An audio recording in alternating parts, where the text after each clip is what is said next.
मर्दाना कमजोरी नाम की चीज दरअसल है ही नहीं। बच्चा अपना स्कूल पे बस्ता लटका के पढ़ना शुरू करता है तो वो सबसे पहला लफ्ज जो उर्दू में पढ़ता है वो पढ़ता है मर्दाना कमजोरी, चाहे बच्ची क्यों ना हो। और वो पढ़ता है सलीमी दुआ खाना, लम्हों की गलतियां बरसों की सजा, शबाब क्लिनिक। तो जब वो ये बातें पढ़ के बड़ा होता है तो वो मर्दाना कमजोरी का मिथ दिमाग में बिठा लेता है। एहतलाम को लोगों ने अजाब बनाया हुआ है। नाइटफॉल क्या है भाई? ग्लास है, पानी से भर रहा है, हाथ से निकल जाता है, सेक्स से निकल जाता है तो निकल गया, नहीं तो वो उसने डोंगे ने तो उलटना है। जिसकी टूटी खुली हुई है जो भर रहा है, वो रात को वो डोंगा उलट जाएगा, वो बाल्टी उलट जाएगी, वो ग्लास पानी का उलट जाएगा। जिसको ये कह देते हैं ट्रक उलट गया। अब ट्रक उलटना भी इनकी नजर में एक बीमारी है। हमारे यहाँ वो सड़क पे चलने वाला ट्रांसजेंडर जो खुद एक जंग लड़ा है, जिसका अपना सेक्स डिफाइन नहीं है, वो बहन भाई को बैठे हुए ताली मार के ये कहता है कि अल्लाह तुझे बेटा दे। जितनी कार्बोनेटेड ड्रिंक पिएंगे उतने मोटे होंगे, उसमें चीनी भी है। जितना मोटा बंदा होगा उतनी उसकी सेक्सुअल परफॉर्मेंस अच्छी नहीं होगी। ये नहीं कि वो मर्दाना तौर पे कमजोर है। अगर आप 18 साल में शादियां कर दें तो जहनी तौर पर लोगों को इस ट्रॉमा, इस साइकोसिस, इस डिप्रेशन से नहीं गुजरना पड़ेगा। पाकिस्तान में प्रोस्टिट्यूटिज्म फैल रहा है। 4-4 हज़ार पे इनका शॉर्ट कल्चर चल रहा है। नाइटें चल रही हैं, एक नाइट में 4 शॉटें चल रही हैं। सबको ये बातें पता है, किसी से ढक्की चुप्पी नहीं है। इससे पहले कि आपका बच्चा 14 साल की उम्र में किसी ऐसे लड़के से ये तालीम ले ले जो खुद गे है, जो मैन सेक्स विद मैन पे बिलीव करता है। अस्सलाम वालेकुम नाज़रीन, आप सियासत दौर पी के देख रहे हैं। डॉक्टर अफान कैसर हमारे साथ मौजूद है। डॉक्टर साहब अस्सलाम वालेकुम। अस्सलाम वालेकुम। डॉक्टर साहब, आप पाकिस्तान में इस वक्त सबसे ज्यादा वायरल हैं। उसकी वजह यह है कि आपने कुछ ऐसे टॉपिक्स छेड़े हैं जो हमारे माशरे में डिस्कस नहीं होते। मोस्टली सेक्स हो गया, मर्दाना कमजोरी हो गई, और इनका ताल्लुक आपने जोड़ा बहुत सारी जो कार्बोनेटेड ड्रिंक्स हैं जो हम पीते हैं, पेप्सी, कोको कोला वगैरह, फलान ढिमकान हम जो पीते हैं। आप समझते हैं कि ये टॉपिक्स इस माशरे में डिस्कस होने की सबसे ज्यादा जरूरत है? देखिए, मैंने दो डिफरेंट टॉपिक्स पर हम बात करेंगे। मर्दाना कमजोरी का ताल्लुक हमारी डाइट से नहीं है, ठीक है। अच्छा। मर्दाना कमजोरी नाम की चीज जो है वो माशरे में एग्जिस्ट ही नहीं करती। मर्दाना कमजोरी नाम की चीज दरअसल है ही नहीं, ठीक है। ये बनाई गई एक डिबेट सी है। और ये इस सब की क्रिएशन जो है वो उन दीवारों से होती है। जब बच्चा अपना स्कूल पे बस्ता लटका के पढ़ना शुरू करता है तो वो सबसे पहला लफ्ज जो उर्दू में पढ़ता है वो पढ़ता है मर्दाना कमजोरी, चाहे बच्ची क्यों ना हो। और वो पढ़ता है सलीमी दुआ खाना, लम्हों की गलतियां बरसों की सजा, शबाब क्लिनिक। तो जब वो ये बातें पढ़ के बड़ा होता है तो वो मर्दाना कमजोरी का मिथ दिमाग में बिठा लेता है। फिर क्योंकि ये टैबू टॉपिक है, आप सोसाइटी में इस पे ओपनली बात नहीं कर सकते। तो जब आप बात करते हैं तो लोगों को तकलीफ होती है। मैं फिर इंडोर्स करूंगा जो मैंने अपने इंटरव्यूज में दोबारा कहा कि रिलीजियस किसी पहलू पे मैं बात नहीं कर रहा, लेकिन मर्दाना कमजोरी का आपके किसी भी जिनसी रवैये से कोई ताल्लुक नहीं है, ना ही इसका मास्टरबेशन, जिसे उर्दू में मुठ मारना कहते हैं, उससे भी कोई ताल्लुक नहीं है। तो ये बनाई हुई घड़ी हुई बातें हैं। अब आ जाए फ्रीक्वेंसी पे। जिस तरह आपकी खुराक की फ्रीक्वेंसी है, आपका जब पेट भर जाएगा आप बस कर देंगे, इसी तरह सेक्स की या मास्टरबेशन यानी मुठ मारने की भी एक फ्रीक्वेंसी है। वो हर बंदे की वेरी करती है। मारने पे आए कोई एक दिन में 12 भी बार भी ये कर सकता है, जैसे सेक्स कर सकता है। ना करने पे आए तो 2 दफा बाद भी उसकी बस हो जाएगी। तो ये हर बंदे की अपनी कैपेसिटी होती है। ना ही इससे अज़्वे तनासुल वीक होता है, ना ही इससे इम्पोटेंसी होती है, ना ही वो टेढ़ा होता है। ये सब घड़ी हुई हकीमों की बातें हैं जो वो हरकतें करते हैं। हाँ, अगर पेशेंट को डायबिटीज है, हाइपरटेंशन है, या कोई प्रायापिज्म या इस किस्म का डिसऑर्डर है, वो लिंक्ड है, या वो क्रॉनिकली डिप्रेशन का शिकार है, तो उसकी वजह से उसको इरेक्शन इश्यूज होंगे, यानी खड़ा होने में उसका अज़्वे तनासुल, उसको मसले हो सकते हैं। वो भी जैसे ही डिप्रेशन खत्म होगी वो चीज ठीक हो जाएगी, यानी उसका ताल्लुक ब्रेन से है। अब कुछ लोगों के दिमाग में घुसा दी जाती है टाइमिंग। वो कहते हैं जनाब इधर हमने किया नहीं और उधर हम छूट गए। अगेन इसका ताल्लुक भी ब्रेन के रिफ्लेक्सेस से है। इवन आप लोग जो खुद सारी इस एक्टिविटी से गुजरते हैं, आप इमेजिन करें, जब आपने नहीं रिलीज करना होता, आप अपना ब्रेन डाइवर्ट करें, आपकी टाइमिंग खुद ही बढ़ जाएगी, आपको दवाई लेने की जरूरत नहीं है। लेकिन हकीम कहते हैं आपकी टाइमिंग कम है, हकीम कहते हैं आप जल्दी छूट जाते हैं। जब मुआशरे में इस किस्म की बातें फैलाई जाएंगी तो लोग फिर और ये वो हकीम नहीं जो पढ़े लिखे हकीम है, ये जी वो जी। लोग हैं जो जिनका हिकमत से कोई ताल्लुक नहीं, ये वो जिन्होंने अपना झूठा सौदा बेचना है, जैसे ये आमिल बाबा और ये काले अच्छा नहीं जादू और डॉक्टर साहब टोने एक टोटके एक वाले। बात सर यहाँ पर आपसे पूछना चाहता हूँ ब्रायम मेहरबान, जो आप बातचीत कर रहे हैं आप स्पेशलिस्ट हैं, वो मुख्तलिफ बीमारियों के हवाले से आपकी एक्सपर्टीज है, आप पाकिस्तान के सबसे ज्यादा इस वक्त वायरल और जाने मानी हस्ती हैं जो कि मेडिकल स्पेशलिस्ट है और सबसे ज्यादा देखा जा रहा है। डॉक्टर साहब जब आप ये बातें खुलकर करते हैं तो एक मुआशरती रवैया सामने आता है, ये ठीक नहीं है, ये बातें नहीं होनी चाहिए।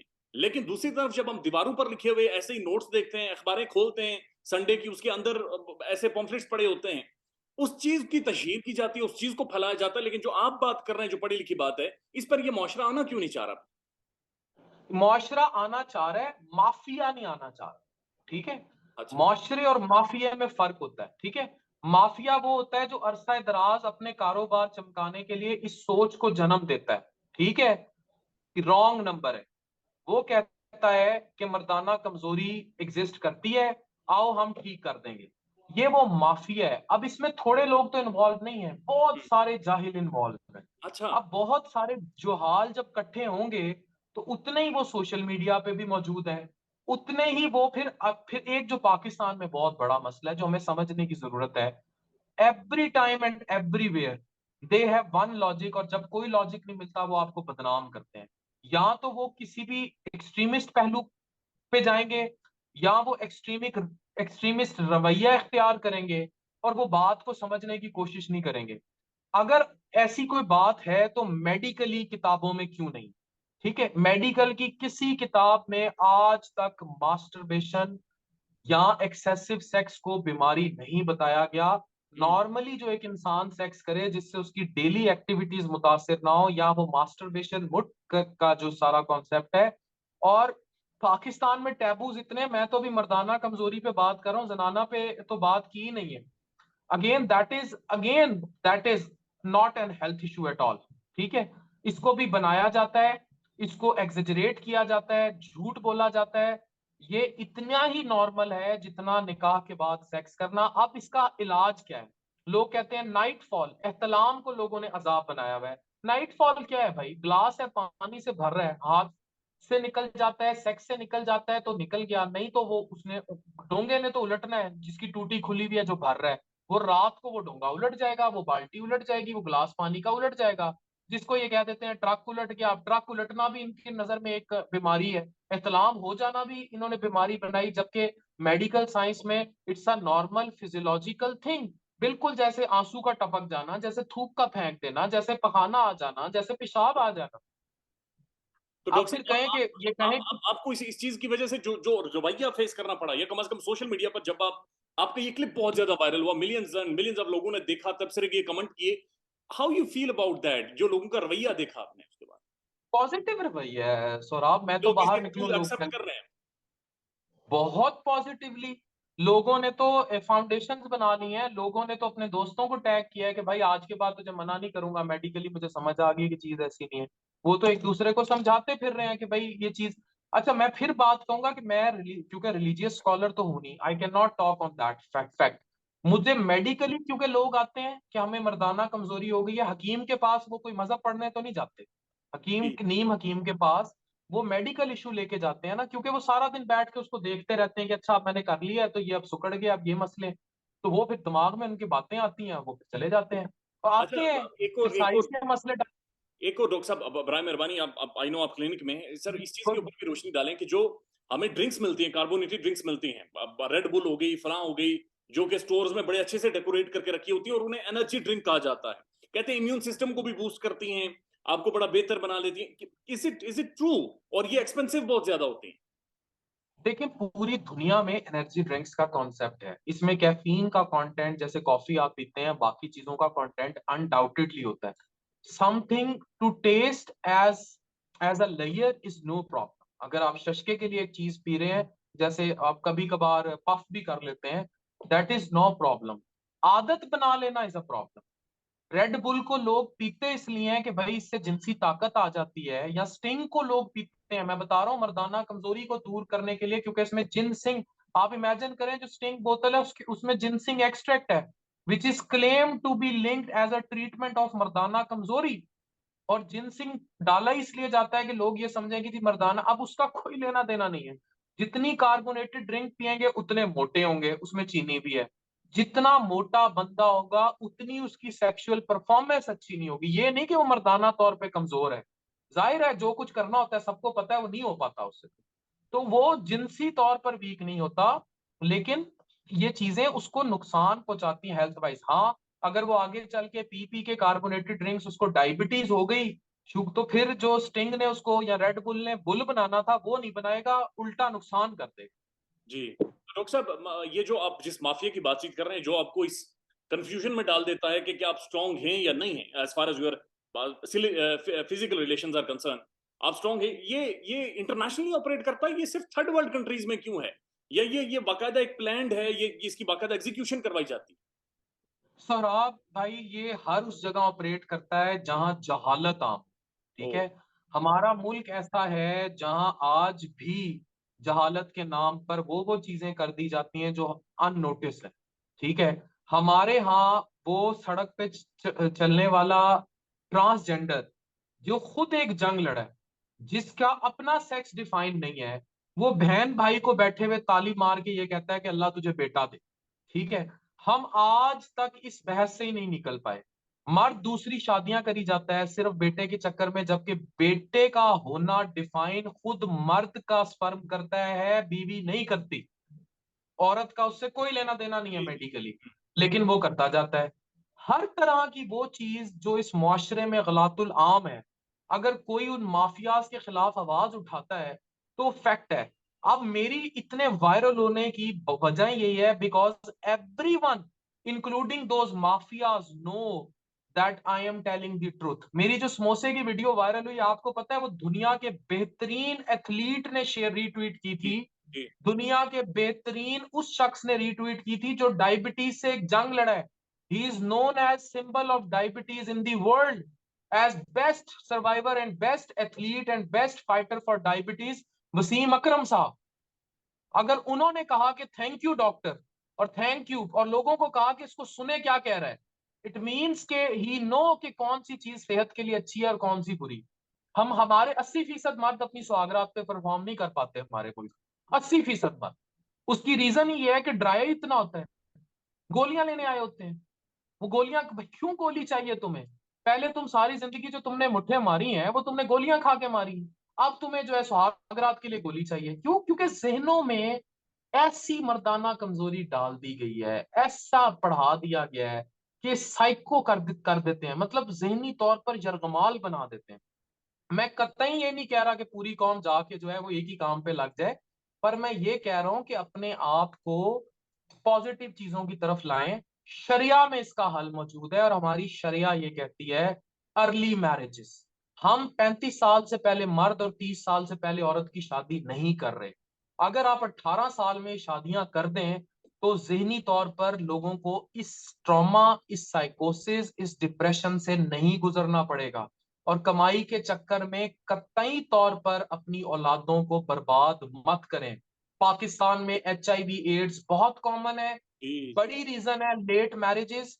बड़ी रीजन है पाकिस्तान में LGBTQ पे लोग बात करते हैं, इसको कहते हैं जी कतर ने ये कर दिया। पाकिस्तान में LGBTQ भी क्रॉस लेवल पर बहुत कॉमन है, और उसकी रीजन यही है, man sex with man is happening in Pakistan and everyone know about it. अच्छा डॉक्टर साहब, इस्लामाबाद अगर में आप सबसे ज्यादा केसेस रिपोर्ट हो रहे हैं, और मैं एक डॉन का अदारिया पढ़ रहा था, उसमें उन्होंने लिखा है कि कोरोना के दौरान बहुत ज्यादा ये चीज आगे बढ़ी है, मैं यानी मैन टू मैन हुआ है, या फिर इन्होंने ट्रांसजेंडर्स के साथ बहुत ज्यादा इस तरह की फिजिकल रिलेशन बनाए, जिसकी वजह से HIV बहुत ज्यादा बढ़। भाई, लुकेंटो नाम की ऐप है, और भी एप्स मौजूद हैं, बहुत सारी गूगल पे चीजें हैं। आप आज अभी आप सेक्स करना चाहते हैं, 15 मिनट में नौजवान लड़का आपके कमरे में होगा। पाकिस्तान में ये हो रहा है। जो नहीं बिलीव करता वो हैरानी की बात है। पाकिस्तान में प्रोस्टिट्यूटिज्म फैल रहा है। जी 4-4 हजार पे इनका शॉर्ट कल्चर चल रहा है। नाइटें चल रही हैं, एक नाइट में 4 शॉटें चल रही हैं। सबको ये बातें पता है, किसी से ढकी छुपी नहीं है। प्रॉब्लम ये है कि हम मुआशरे की अगलात को मान ही नहीं रहे। हमने इस्लाम से कुछ नहीं सीखा। इससे पहले कि आपका बच्चा 14 साल की उम्र में किसी ऐसे लड़के से ये तालीम ले ले जो खुद गे है, जो मैन सेक्स विद मैन पे बिलीव करता है। आपने जिनसी तालीम को इस मुल्क में आम नहीं किया, आपने लोगों को पढ़ाने नहीं दिया। और मैं ये नहीं कह रहा कि सेक्स एजुकेशन का तौबा नौज़बिल्ला खुदा न खास्ता मतलब कामा सुथरा या सेक्स की पोजीशंस पढ़ाना है। इसका मतलब ये है कि आप अपने बच्चों को पढ़ाएं कि आपके प्राइवेट ऑर्गन्स क्या हैं, उनको कब टच किया जा सकता है, किस उम्र में कौन नहीं छू सकता उनको। आप उन्हें बताएं, अपनी बच्चियों को, अपनी बेटियों को, कि अंकल की गोदी में जाके नहीं बैठना जब बड़ी हो जाओ। आप उनको समझाएंगे ये बातें। बच्चा है 10 साल का, उसको नहीं पता, बच्ची है उसे नहीं पता। आप इमेजिन करेंगे, one case I have seen, 14 साल की बच्ची, माँ मेरे सामने थी, अल्ट्रासाउंड हुआ, पेट में दर्द होती थी, she was pregnant and none of them were aware. और बाद में जब वो रिपोर्ट खुली, चीजें हुई, तो she was raped and she wasn't even aware of rape, क्योंकि उसको बताया ही नहीं गया था कि ये उसका प्राइवेट ऑर्गन है, कोई इसके करीब नहीं। कल्प्रिट वॉज हर अंकल, उसे बताया ही नहीं गया था। पाकिस्तान में 1.5 साल की बच्ची का जहां रेप हो जाता हो, 6 माह की बच्ची का जहां रेप हो जाता हो, जाके पूछें अपने पीडियाट्रिक सर्जरी के वार्ड से, कितने कितने बच्चे और बच्चियां रिपोर्ट होते हैं जो चुप करके माँ बाप रोते हुए रातों में मुंह पे कपड़ा डाल के ले जाते हैं, एमएलसी नहीं कटवाते। ये हो रहा है ना पाकिस्तान में। आप बात ही नहीं करते, आप टैबू बना देते हैं। कौन ठीक करेगा मुआशरे को? डॉक्टर अफान कैसर साहब, सर लोग आपसे इत्तेफाक करें या इख्तलाफ करें, बट एक क्रेडिट आपको जाता है कि ये इस माशरे में आपने ये एक बहस शुरू की है, डिबेट शुरू की है कि ये भी एक नॉलेज है, तालीम है, इस तरफ आओ, कम से कम डिस्कस जरूर करो। आपका बहुत शुक्रिया, टाइम दिया आपने अपने क्लिनिक में से सर। Thank you sir. आप थैंक यू थैंक सियासत डॉट पी।